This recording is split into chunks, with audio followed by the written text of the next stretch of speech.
হারুনের নেতৃত্বে আমাদেরকে গরু ছাগলের মতো ঝুলিয়ে পিটিয়েছিল। এখনো শরীরে দাগ শুকায় নাই, কিন্তু আমাদের কণ্ঠ নরম হয় নাই, আমরা মাথা নত করি নাই। আদালতে যখন তুলেছে আমরা বলেছিলাম হাসিনার 90% পতন, 10% আছে কবি, শিল্পী, সাহিত্যিক, ছাত্র জনতা ধাক্কা দিলে পড়ে যাবে। আমি অভিনন্দন শুভেচ্ছা জানাই এদেশের মা বোন ছাত্র জনতাকে, যারা আমাদের আহ্বানে ছাত্রদের সাথে কাঁধে কাঁধ মিলিয়ে রাজপথে নেমে নব্য ফেরাউন হাসিনার পতন নিশ্চিত করেছে। কথা হচ্ছে এই বিশ্ববিদ্যালয়ের এই হকাররা, আইসক্রিম বেচে, ফুচকা বেচে, চাওয়ালারা, ছাত্র শিক্ষক সবাই দেখেছে 2018 সাল থেকে এই বিশ্ববিদ্যালয়ে অসংখ্যবার এই ছাত্রলীগের হায়নাদের হাতে রক্তাক্ত হয়েছে।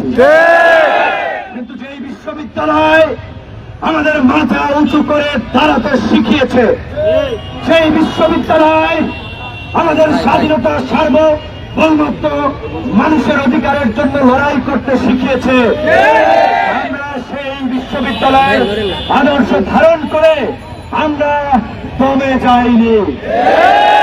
1952 সালে এই বিশ্ববিদ্যালয়ের ছাত্ররাই বলেছিল উর্দু এদেশের রাষ্ট্রভাষা হবে না, রাষ্ট্রভাষা উর্দু হয় নাই, বাংলাকে রাষ্ট্রভাষা করেছে এই বিশ্ববিদ্যালয়ে তথা সারা দেশের ছাত্র সমাজ।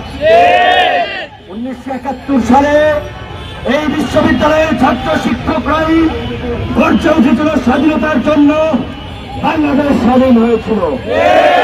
1990 সালে এই বিশ্ববিদ্যালয়ের ছাত্র শিক্ষকরাই সর্বদলীয় ছাত্র ঐক্য গঠন করে এরশাদের বিরুদ্ধে আন্দোলন করেছিল, এরশাদের পতন হয়েছিল।